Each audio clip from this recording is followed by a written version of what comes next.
শিক্ষামন্ত্রী। শিক্ষার্থীদের পড়ার টেবিলে ফেরার আহ্বান। দেশের যে কোনো দুর্যোগপূর্ণ পরিস্থিতিতে সঠিক তথ্য সরবরাহ এবং অপতথ্য প্রতিরোধ করে জনগণের পাশে থাকা সরকারের একটি এসিড টেস্ট, বললেন তথ্য সম্প্রচার মন্ত্রী।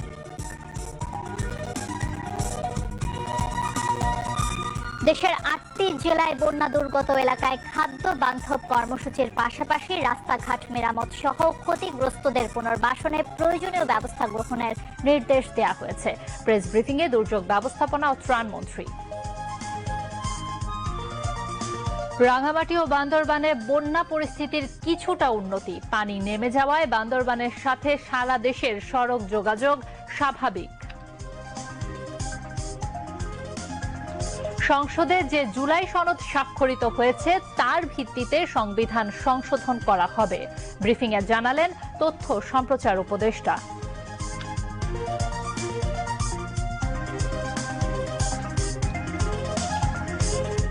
হরমুজ প্রণালীতে মার্কিন নৌ অবরোধ ও টোল নেয়ার ঘোষণা সত্ত্বেও ইরানের সঙ্গে শান্তি চুক্তি সম্ভব মন্তব্য ডোনাল্ড ট্রাম্পের।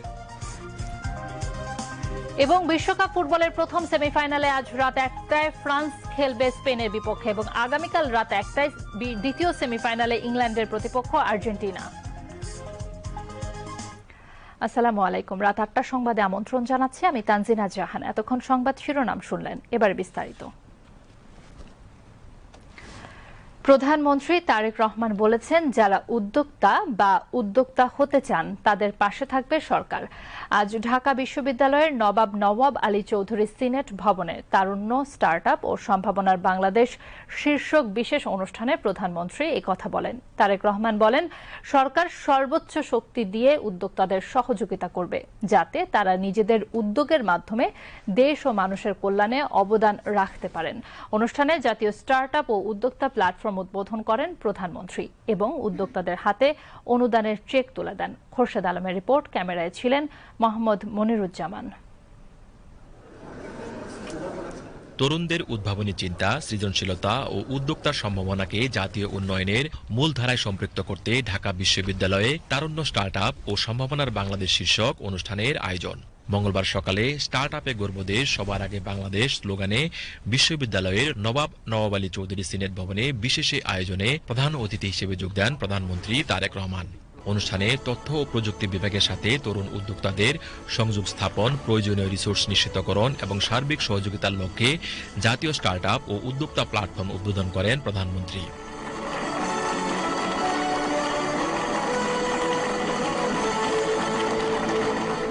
পাশাপাশি তিনি বিভিন্ন বিশ্ববিদ্যালয়ের শিক্ষার্থীদের সঙ্গে স্টার্টআপ ও উদ্যোক্তা উন্নয়ন বিষয়ে এক প্রাণবন্ত মুক্ত আলোচনায় অংশ নেন। এ সময় প্রধানমন্ত্রী তারেক রহমান বলেন, তরুণদের নতুন নতুন আইডিয়া নিয়ে আসতে হবে, সকলের সম্মিলিতভাবে কাজ করলে লক্ষ্যে পৌঁছানো সম্ভব বলেও মন্তব্য করেন তিনি। আমরা যদি স্টার্টআপ যারা আছেন ওনাদের সাথে, এন্টারপ্রেনার যারা আছেন ওনাদের সাথে যদি কাজ না করি আমরা নতুন আইডিয়া পাবো না। এখন আমাদেরকে নতুন নতুন আইডিয়াতে যেতে হবে, যে এই আইডিয়াগুলো তাড়াতাড়ি আমাদেরকে বেনিফিট দেবে। সো এরকম যদি কোনো কিছু এন্টারপ্রেনার যদি কোনো নতুন আইডিয়া নিয়ে আসে এবং আমরা যদি দেখি, অ্যানালাইসিস করি যে ওই আইডিয়াগুলো will give us a good benefit, definitely আমরা ওগুলোকে ফান্ড করবো ইনশাল্লাহ। আমরা তো নতুন ভাবে জিনিসটা শুরু করতে চাইছি। আমরা চাইছি যে আপনাদের মতন ইয়াং এন্টারপ্রেনার যারা আছে তারা তাদের আসুক আস্তে আস্তে। আমরাও আপনাদের কাছে রিচ করতে চাইছি। সময় একটু লাগবে আমাদের, কিন্তু আমরা যদি সকলে মিলে সিনসিয়ারলি কাজ করি নিশ্চয়ই আমরা আমাদের গোল অ্যাচিভ করতে পারবো, এটা আমি মনে করি। অনুষ্ঠানে তরুণদের উদ্ভাবনী চিন্তা ও উদ্যোগকে উৎসাহিত করতে নির্বাচিত ৬টি স্টার্টআপের প্রতিনিধিদের হাতে অনুদানের চেক তুলে দেন প্রধানমন্ত্রী।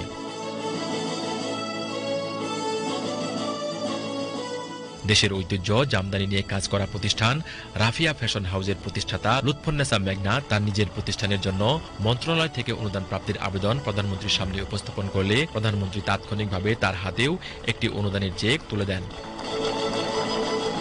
পরে অনুষ্ঠানে বক্তৃতাকালে প্রধানমন্ত্রী তারেক রহমান বলেন, যারা উদ্যোক্তা হতে চান তাদের পাশে থাকবে সরকার। তিনি বলেন, ইচ্ছাশক্তি থাকলে সব সম্ভব। আপনাদেরকে এগিয়ে আসতে হবে।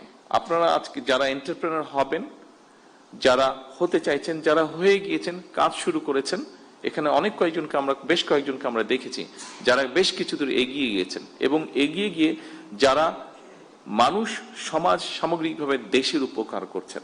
আপনাদেরকে প্রয়োজন। আপনার জন্য আপনার প্রয়োজন না, আপনাকে প্রয়োজন লক্ষ কোটি মানুষের জন্য প্রয়োজন, আপনাকে প্রয়োজন এই দেশের জন্য প্রয়োজন। আমরা আছি আপনাদের সাথে, আপনাদেরকে হেল্প করার জন্য, আপনাদেরকে পথ দেখানোর জন্য, আপনাদের পাশে দাঁড়ানোর জন্য আমরা আছি। কতটুকু পারবো আমি জানি না, বাট আমরা আছি। যতটুকু পারবো সর্বোচ্চ শক্তি দিয়ে আমরা আপনাদের পাশে থাকার চেষ্টা করব আমরা ইনশাআল্লাহ।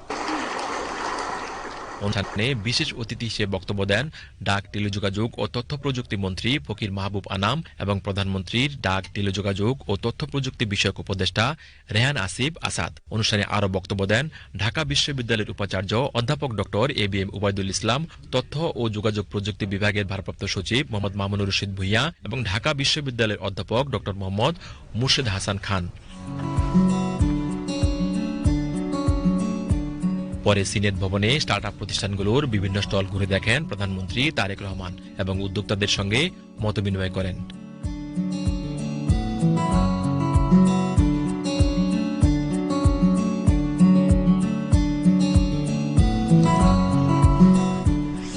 Khurshed Alam, BTV news.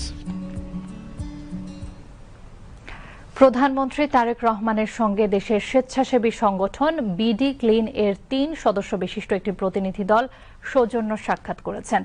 আজ জাতীয় সংসদের প্রধানমন্ত্রীর দপ্তরে এই সাক্ষাৎ অনুষ্ঠিত হয়। সাক্ষাৎকালে পরিচ্ছন্ন বাংলাদেশ গড়ে তোলা, পরিবেশ সংরক্ষণ এবং নাগরিক সচেতনতা বৃদ্ধিতে বিডি ক্লিনের চলমান কার্যক্রম নিয়ে আলোচনা হয়। এ সময় স্থানীয় সরকার প্রতিমন্ত্রী মীর শাহে আলম উপস্থিত ছিলেন।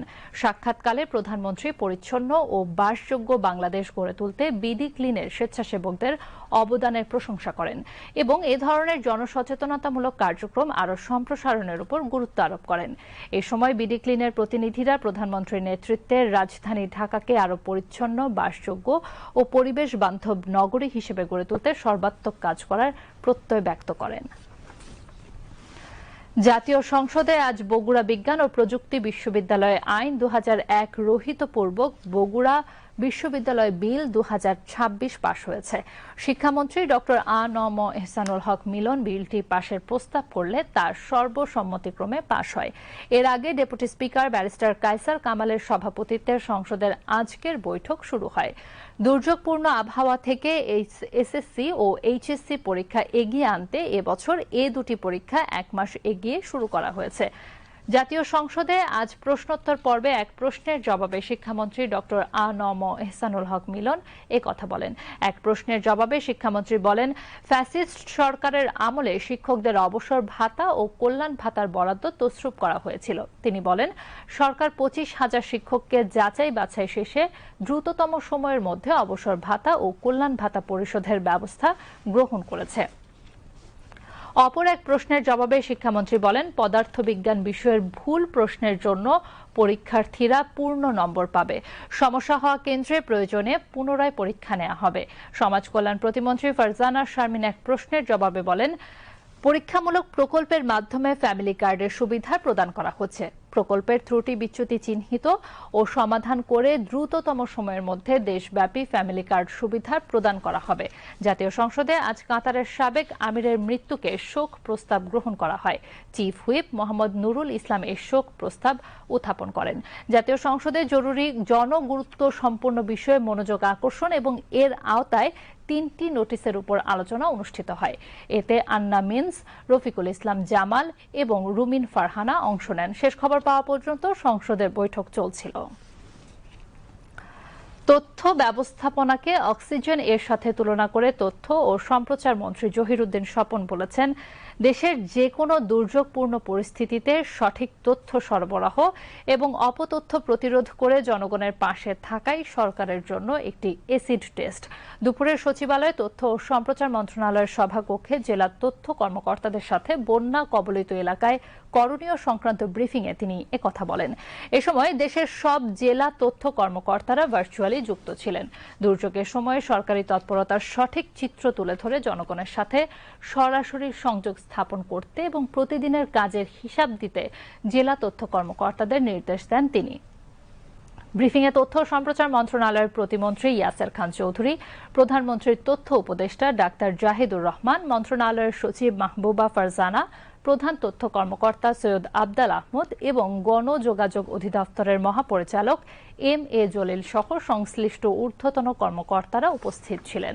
চট্টগ্রাম, কক্সবাজার, রাঙামাটি, খাগড়াছড়ি, বান্দরবান, হবিগঞ্জ এবং মৌলভীবাজার এই 7টি বন্যা কবলিত জেলার তথ্য কর্মকর্তাদের সাথে ভার্চুয়ালি যুক্ত হয়ে মাঠ পর্যায়ের কার্যক্রমের খোঁজ খবর নেন তথ্যমন্ত্রী। তিনি এই 7টি জেলার তথ্য কর্মকর্তাদের নিয়ে অবিলম্বে একটি বিশেষ ইমার্জেন্সি টিম গঠন করার জন্য গণযোগাযোগ অধিদপ্তরের মহাপরিচালককে নির্দেশ দেন। এই টিম 24 ঘণ্টা সদর দপ্তর ও মন্ত্রণালয়ের সাথে সরাসরি সংযুক্ত থাকবে। তথ্যমন্ত্রী জানান, দুর্যোগকালীন সময়ে জনগণের সাথে সার্বক্ষণিক সংযোগ বজায় রাখতে তথ্য ও সম্প্রচার প্রতিমন্ত্রী এবং প্রধানমন্ত্রীর তথ্য উপদেষ্টাকে দায়িত্ব দেওয়া হয়েছে। এখন থেকে প্রতিদিন দুর্যোগ পরিস্থিতি ও সরকারের ত্রাণ তৎপরতা নিয়ে নিয়মিত প্রেস ব্রিফিং করা হবে। পাশাপাশি মন্ত্রণালয়ের পক্ষ থেকে একটি সমন্বিত নিয়ন্ত্রণ কক্ষ কাজ করবে বলেও জানান তথ্যমন্ত্রী।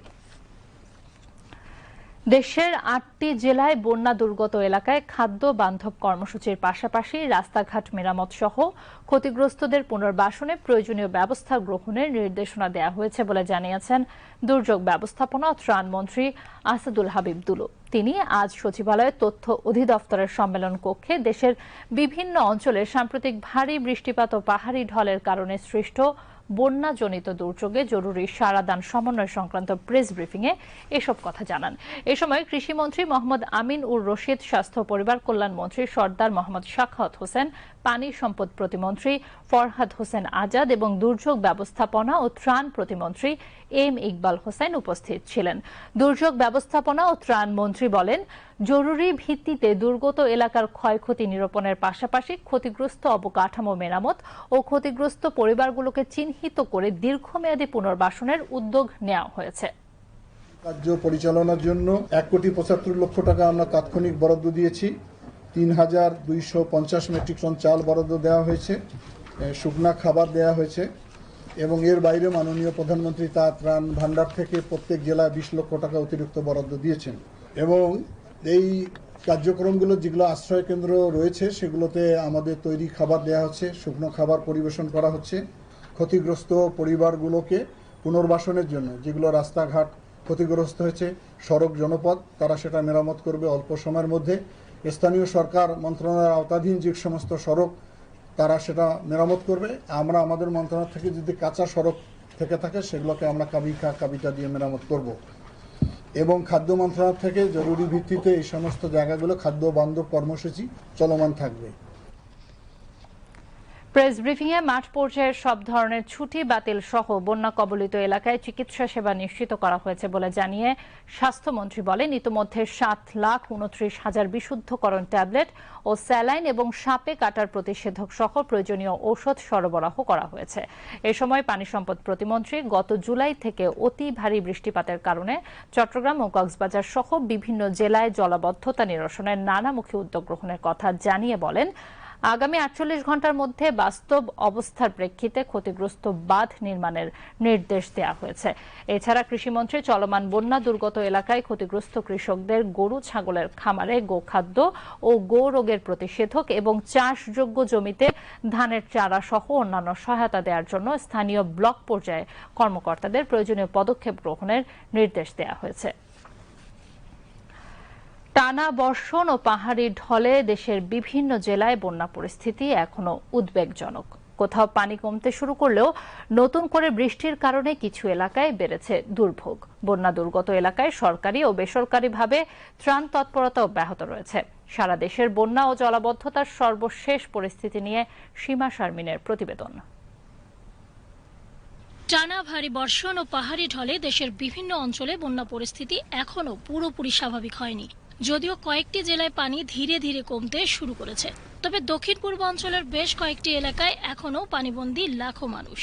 সবচেয়ে বেশি ক্ষতিগ্রস্ত চট্টগ্রাম, কক্সবাজার, বান্দরবান, খাগড়াছড়ি, রাঙ্গামাটি, ফেনী, মৌলভীবাজার ও হবিগঞ্জের বিভিন্ন এলাকা। টানা বৃষ্টি ও পাহাড়ি ঢলে বহু বসতবাড়ি, ফসলের জমি এবং সড়ক তলিয়ে গেছে। কোথাও কোথাও সড়ক যোগাযোগ এখনো ব্যাহত রয়েছে। সরকারি হিসেবে বন্যা ও ভূমিধস সহ বিভিন্ন দুর্যোগে এখনো পর্যন্ত অর্ধশতাধিক মানুষের মৃত্যু হয়েছে, ক্ষতিগ্রস্ত হয়েছেন 10 লাখেরও বেশি মানুষ। বহু পরিবার এখনো আশ্রয় কেন্দ্রে অবস্থান করছে, আর অনেকেই নিরাপদ স্থানে সরে যেতে বাধ্য হয়েছেন। দুর্গত এলাকায় সেনাবাহিনী, নৌবাহিনী, ফায়ার সার্ভিস, জেলা প্রশাসন এবং বিভিন্ন স্বেচ্ছাসেবী সংগঠন উদ্ধার ও ত্রাণ কার্যক্রম চালিয়ে যাচ্ছে। দুর্গত মানুষের মধ্যে শুকনো খাবার, বিশুদ্ধ পানি, ওষুধ এবং জরুরি সহায়তা বিতরণ করা হচ্ছে। তবে দুর্গম এলাকায় ক্ষতিগ্রস্ত মানুষের কাছে ত্রাণ পৌঁছতে এখনো নানা ধরনের চ্যালেঞ্জ রয়েছে। বন্যা দুর্গত ও সতর্কীকরণ কেন্দ্র জানিয়েছে, আগামী 24 থেকে 72 ঘন্টায় দেশের অন্তত 10টি জেলায় আকস্মিক বন্যার ঝুঁকি রয়েছে। বিশেষ করে পাহাড়ি ঢলপ্রবণ নদ নদীর পানি বৃদ্ধি অব্যাহত থাকায় সংশ্লিষ্ট এলাকার বাসিন্দাদের সতর্ক থাকার আহ্বান জানানো হয়েছে। মৌসুমী বায়ু এখনো সক্রিয় রয়েছে, ফলে আগামী কয়েকদিন দেশের বিভিন্ন স্থানে মাঝারি থেকে ভারী বৃষ্টিপাত অব্যাহত থাকতে পারে। পরিস্থিতির ওপর সার্বক্ষণিক নজর রাখছে সংশ্লিষ্ট সরকারি সংস্থাগুলো। সীমা শারমিন, বিটিভি নিউজ। দেশের প্রধান নদ নদীগুলোর পানি ধীরে ধীরে কমছে। আগামী 3 দিনে ভারী বৃষ্টিপাতের সম্ভাবনা না থাকায় আগামী 72 ঘন্টায় নতুন করে বন্যা পরিস্থিতি সৃষ্টির আশঙ্কা নেই। তবে নদী তীরবর্তী নিম্নাঞ্চলের বাসিন্দাদের সতর্ক থাকার এবং স্থানীয় প্রশাসনের নির্দেশনা অনুসরণ করার পরামর্শ দিয়েছে বন্যা পূর্বাভাস ও সতর্কীকরণ কেন্দ্র। বিস্তারিত জানাচ্ছেন কাজী শারমিন ইসলাম মেধা। দেশের সার্বিক বন্যা পরিস্থিতির উন্নতি হয়েছে। তিস্তা নদীর পানি ডালিয়া পয়েন্ট দিয়ে প্রবাহিত হচ্ছে। এছাড়া আগামী 3 দিন ভারী বৃষ্টিপাতের সম্ভাবনা না থাকায় আগামী 72 ঘন্টায় দেশে নতুন করে বন্যা পরিস্থিতি সৃষ্টির আশঙ্কা নেই বলে জানিয়েছে বন্যা পূর্বাভাস ও সতর্কীকরণ কেন্দ্র। সোমবার দুপুর তথ্য অনুযায়ী গত 3 ঘন্টায় তিস্তা নদীর ডালিয়া পয়েন্টে পানি বিপদসীমার নিচে দিয়ে প্রবাহিত হচ্ছে। একই সময়ে সুরমা, কুশিয়ারা ও সোমেশ্বরী নদীর কয়েকটি পয়েন্টে পানির উচ্চতা কিছুটা কমেছে, যদিও কিছু স্থানে এখনো পানি বিপদসীমার উপর দিয়ে প্রবাহিত হচ্ছে। এর মধ্যে ছাতকে সুরমা নদীর পানি বিপদসীমার 25 সেন্টিমিটার, ফেঞ্চুগঞ্জে কুশিয়ারা নদীর পানি 4 সেন্টিমিটার, মারকুলিতে 10 সেন্টিমিটার এবং কমলাকান্তায় সোমেশ্বরী নদীর পানি 10 সেন্টিমিটার উপর দিয়ে প্রবাহিত হচ্ছে। বন্যা পূর্বাভাস ও সতর্কীকরণ কেন্দ্র জানায়, সকাল 9টায় তুলনায় দুপুর 12টায় এসব পয়েন্টে পানির উচ্চতা কমেছে। তবে তিস্তা নদীর ডালিয়া পয়েন্টে গত 24 ঘন্টায় পানি বিপদসীমার উপর দিয়ে প্রবাহিত হলেও বর্তমানে তা বিপদসীমার নিচে নেমে এসেছে। চট্টগ্রাম জেলার অর্থাৎ চট্টগ্রামের অঞ্চলে যে বান্দরবান এবং কক্সবাজার জেলার সঙ্গে এবং মাতামুহুরী নদী ছিল, ওগুলো বর্তমানে বিপদসীমার নিচে নেমে এসেছে। পানি সমতল বর্তমানে হ্রাস পাচ্ছে এবং সেই হ্রাস আমরা আগামী 48 থেকে 72 ঘন্টা পর্যন্ত হ্রাস অব্যাহত থাকবে বলে আশা করছি। আমরা আবহাওয়া অধিদপ্তর থেকে যে তথ্য পেয়েছি, ওইসব অঞ্চলে এই মুহূর্তে আর কোনো ভারী বৃষ্টিপাতের পূর্বাভাস নেই। সো ওইসব অঞ্চলে বন্যা পরিস্থিতির উন্নতি ক্রমাগত হতেই থাকবে। আর এছাড়াও আজকের তথ্য অনুযায়ী আমাদের উত্তর পূর্বাঞ্চলে কিছু স্টেশন এবং উত্তরাঞ্চলে কিছু স্টেশন বিপদসীমার উপর অবস্থান করছে, যার মধ্যে রয়েছে সুরমা এবং কুশিয়ারা নদী। সুরমা এবং কুশিয়ারা নদীর 3টি পয়েন্টে বিপদসীমার উপর অবস্থান করছে এবং তিস্তা নদী ডালিয়া পয়েন্টে আজ সকাল 9টায় বিপদসীমার উপর অবস্থান করছিল। তবে আজ 12টা বাজে কিছুক্ষণ আগেই ডালিয়া পয়েন্টে বিপদসীমার নিচে নেমে এসেছে। তবে আমরা আশঙ্কা করছি যে কাউনিয়া পয়েন্ট অর্থাৎ ডালিয়ার পয়েন্টের যে নিচে রয়েছে কাউনিয়া উপজেলায়, সেই পয়েন্টে হয়তো সাময়িকভাবে বিপদসীমা অতিক্রম করতে পারে, বাট সেটা আবারই নেমে যাবে। কাজী শারমিন ইসলাম মেধা, বিটিভি নিউজ, ঢাকা। চট্টগ্রামের আনোয়ারা, সাতকানিয়া ও বাঁশখালী উপজেলার বন্যা দুর্গত মানুষের মধ্যে খাদ্য সামগ্রী বিতরণ করেছেন প্রধানমন্ত্রীর উপদেষ্টা ও বিএনপির সিনিয়র যুগ্ম মহাসচিব মোহাম্মদ রুহুল কবির রিজভী। সকালে আনোয়ারা উপজেলার তৈলারদ্বীপ সরকার হাটে বানভাসী 500 মানুষের মাঝে তিনি খাদ্য সামগ্রী বিতরণ করেন। এ সময় রুহুল কবির রিজভী বলেন, সরকার বন্যা দুর্গতদের জন্য পর্যাপ্ত ত্রাণের ব্যবস্থা করেছে। পাশাপাশি বিএনপি এবং অঙ্গ ও সহযোগী সংগঠনের নেতাকর্মীরা বন্যা দুর্গতদের সহায়তা করছেন। তিনি বিগত আওয়ামী লীগ সরকারের সমালোচনা করে বলেন, দেশে উন্নয়নের নামে অপরিকল্পিত অবকাঠামো গড়া হয়েছে, পরিবেশের স্বাভাবিক অবস্থা বিঘ্নিত হয়েছে। এরকম তথাকথিত উন্নয়নের নামে লক্ষ লক্ষ কোটি কোটি টাকা পাচার করা হয়েছে। এ সময় ত্রাণ বিতরণ কার্যক্রমে অংশ নেন ভূমি ও পার্বত্য চট্টগ্রাম বিষয়ক প্রতিমন্ত্রী ব্যারিস্টার মীর মোহাম্মদ হেলাল উদ্দিন। প্রতিমন্ত্রী বলেন, বানভাসী মানুষকে খাদ্য সহায়তার পাশাপাশি প্রয়োজনীয় ঔষধ ও পুষ্টি জাতীয় খাদ্যপণ্য সরবরাহ করা হচ্ছে। তিনি বলেন, বর্তমান সরকারের খাল খনন কর্মসূচি বন্যা মোকাবেলার জন্য বিশেষভাবে সহায়ক হবে। এরপর বাঁশখালীর বাহারছড়া বশির উল্লাহ মিয়াজি বাজার এবং সাতকানিয়ার কেউচিয়ার ত্রাণ বিতরণ করেন উপদেষ্টা রুহুল কবির রিজভী এবং প্রতিমন্ত্রী ব্যারিস্টার মীর মোহাম্মদ হেলাল উদ্দিন। জুলাই সনদের ভিত্তিতে সংবিধান সংশোধন করা হবে বলে মন্তব্য করেছেন প্রধানমন্ত্রীর উপদেষ্টা ডাক্তার জাহিদুর রহমান। তিনি আজ সকালে সচিবালয় তথ্য অধিদপ্তরের সম্মেলন কক্ষে আয়োজিত সরকারের উন্নয়ন কর্মকাণ্ড নিয়ে আয়োজিত নিয়মিত প্রেস ব্রিফিংয়ে এ মন্তব্য করেন। এ সময় তথ্য অধিদপ্তরের প্রধান তথ্য অফিসার সৈয়দ আবদাল আহমদ এবং তথ্য ও সম্প্রচার মন্ত্রণালয়ের যুগ্ম সচিব রিয়াসাত আল ওয়াসিফ উপস্থিত ছিলেন। ডাক্তার জাহিদুর রহমান বলেন, বন্যা পরিস্থিতি সামাল দিতে সরকার প্রস্তুত। তিনি জানান, প্রশাসনকে সর্বোচ্চ সতর্কতার সঙ্গে দায়িত্ব পালন করতে নির্দেশ দিয়েছেন প্রধানমন্ত্রী তারেক রহমান। সাপের উপদ্রব বাড়ার প্রসঙ্গে তথ্য বিষয়ক উপদেষ্টা জানান, বন্যা কবলিত জেলা ও উপজেলাগুলোর স্বাস্থ্য কমপ্লেক্সগুলোতে ২১,০০০ ডোজ অ্যান্টিভেনম সরবরাহ করা হয়েছে। কেন্দ্রীয়ভাবে আরও ১,০০০ ডোজ মজুত রাখা হয়েছে। জরুরি চিকিৎসায় বন্যা কবলিত প্রতিটি জেলায় মেডিকেল টিম কাজ করছে। অ্যান্টিভেনমের পাশাপাশি পর্যাপ্ত পরিমাণ পানি, বিশুদ্ধকরণ ট্যাবলেট, ORS স্যালাইন ও অন্যান্য জরুরি ঔষধ মজুত রয়েছে বলেও জানান উপদেষ্টা।